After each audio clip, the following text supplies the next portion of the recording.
So we are going to talk a little about Schändung. This is the second book in German and the second book in Danish too. But it's 2.5 years since I wrote this book, so you have to bear over me. What I'm now saying is purely improvised. Schändung.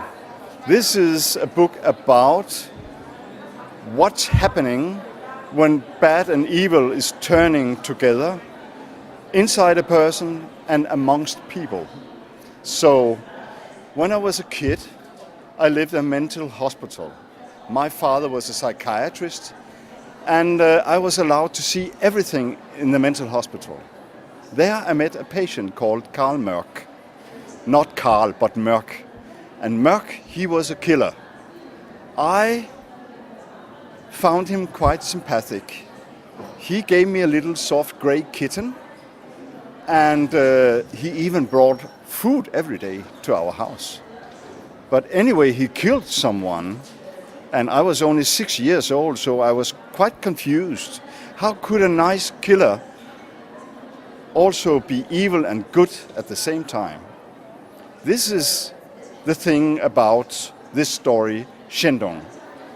Bad and evil in the same persons. We're talking about a back lady living on the streets, and this back lady has got a huge and grim secret in her life. That's why she's a back lady. So, this lady is being chosen by very, very powerful men in Denmark to be their next offer. And why? Because she was formerly a good friend of them and made terrible things with these guys. So this is a whole chase. And this specific protagonist called Kimi, the main character of the book, has got a lot of sorrow in her life.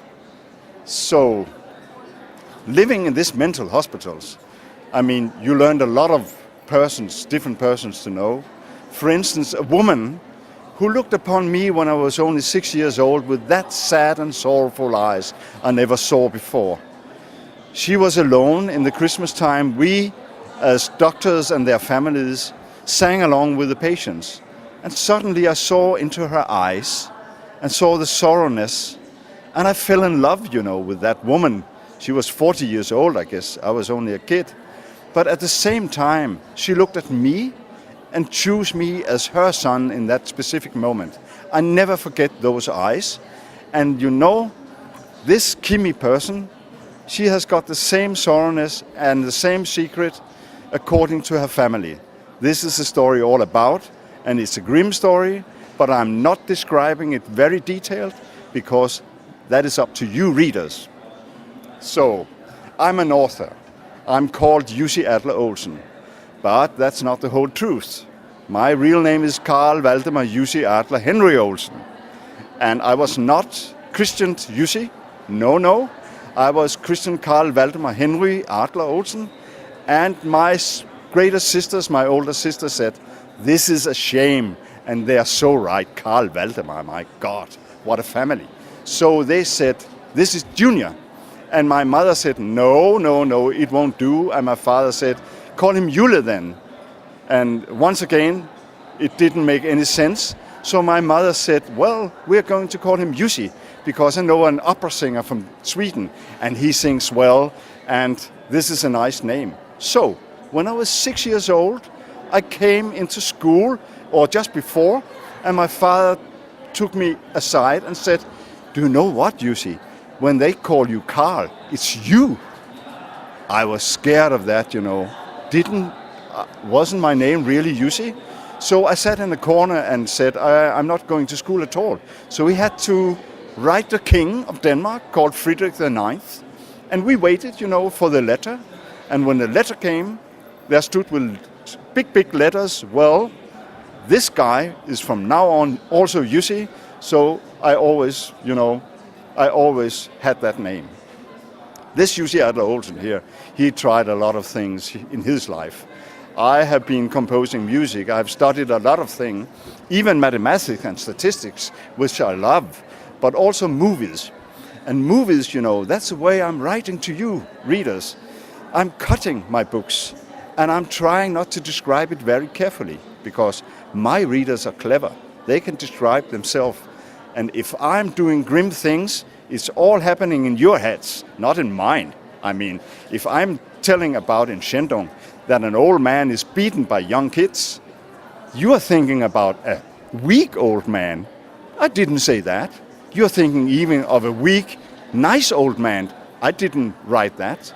So this connection between you and I, the reader and me, that's the best, ever happened in my life, because you are living through my books and you are making the grim deeds. You are the one who makes yourself pervert for a minute, and I'm the one who's getting rid of the whole thing by writing it to you. Haha. So, I'm going to read a little aloud in Danish from this Schändung.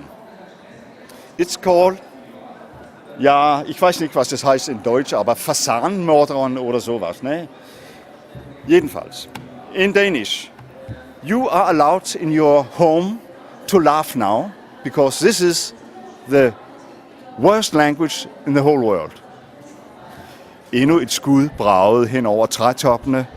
Klappernes råb var blevet tydeligere.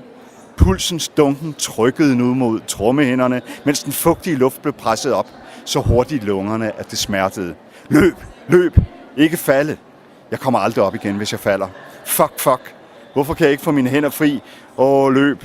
De må ikke høre mig. Har de hørt mig? Er det nu? Skal mit liv virkelig ende sådan? Og grene svirpede mod ansigtet og trak blodstriber, og blod blandede sig med sved. Let's try to hear a little sample in German. This is not my language. I'm only trying, So let's hear. I'm taking another part now. This is a little part about the protagonist, the main character called Kimi. Den Streude in Kopenhagens Zentrum, hinter Unterzugehen, empfand sie wie einen Tanz auf Messerschneide. Ein echtes Risiko. Das Gesicht, halb hinter einem schlammgrünen Tuch versteckt, hastete sich an den hell erleuchteten. Oh my God, this is so long words you have in German. Let's take a little shorter words, right? Unter dem Bild stand, Ditto Pram kauft für 12 Milliarden Kronen Privatkliniken in Polen auf. Oh, let's stop there. I guess you have the impression of me and German, that's not the right combination, right? So, next year we're having the third novel in German, and it's called Erlösung. I mean, Erbarmen und Schändung und Erlösung. Are you coming to think of the books of Stieg Larsson in German? Yes, I think so. This is not my idea, but I'm not Stieg Larsson, He died. I'm still here. So next year, number 3, and then the next 7 years after that, one big book every year, just, to spoil your night's sleep a little and make you laugh in the daytime. Have a nice time and take care out there. Bye.